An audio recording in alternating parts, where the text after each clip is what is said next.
यह एक प्रेरणादायक कहानी है जो एक सच्ची कहानी है। तो कहानी को अंत तक जरूर देखें। तो चलिए जानते हैं। राजा हरिश्चंद्र सूर्यवंशी वंश के प्रसिद्ध और धर्मपरायण राजा थे। वे सत्य के मार्ग पर चलने वाले ऐसे व्यक्ति थे जिन्होंने कभी झूठ नहीं बोला, किसी से अन्याय नहीं किया। उनकी सत्यनिष्ठा की ख्याति चारों दिशाओं में फैल चुकी थी। जब स्वर्ग तक उनके धर्म और सत्य की चर्चा पहुंची, तब महर्षि विश्वामित्र के मन में यह विचार आया कि क्या कोई मनुष्य हर परिस्थिति में अपनों के विरुद्ध जाकर भी सत्य पर टिक सकता है। महर्षि विश्वामित्र ने राजा की परीक्षा लेने का निश्चय किया। उन्होंने एक यज्ञ किया और स्वप्न में राजा हरिश्चंद्र को आदेश दिया कि उन्होंने यज्ञ में वचन दिया है और अब उन्हें भारी दान देना होगा। जब राजा जागे तो उन्हें स्वप्न की बात याद थी। वे उसे भी सत्य मान बैठे और दान देने को तैयार हो गए।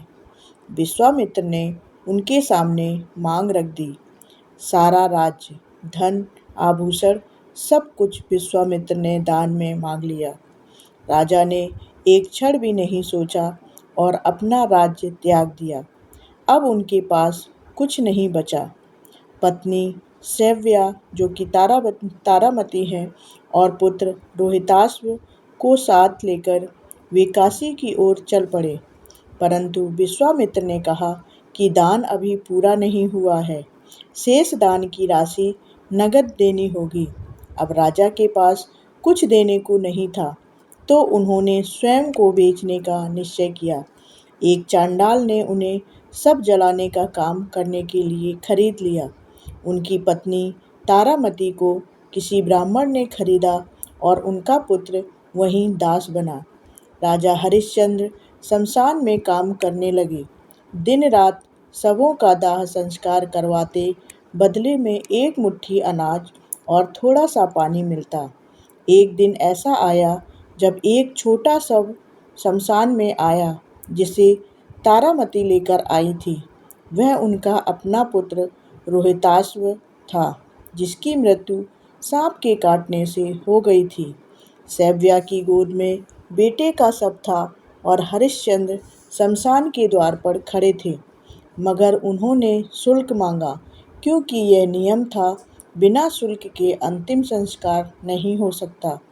सैव्या ने कहा, राजा, मेरे पास कुछ नहीं है देने को, मेरा सुहाग ही ले लो।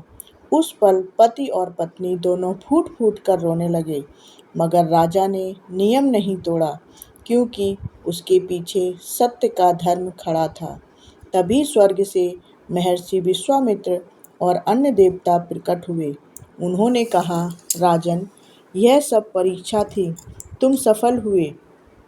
तभी रोहिताश्व जीवित हो उठा। तारामती के नेत्रों से अश्रु बहने लगे और स्वर्ग से पुष्प वर्षा होने लगी। राजा हरिश्चंद्र को उनका राज्य, यश और परिवार सब लौटा दिया गया।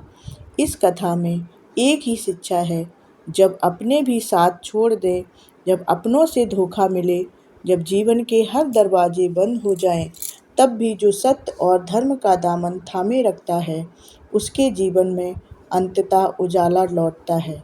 अपनों का धोखा चाहे जितना बड़ा क्यों ना हो, जो व्यक्ति सच्चा होता है वही कालांतर में विजेता बनता है। आपको हमारी कैसी कहानी लगी, कमेंट में ज़रूर बताएं। धन्यवाद।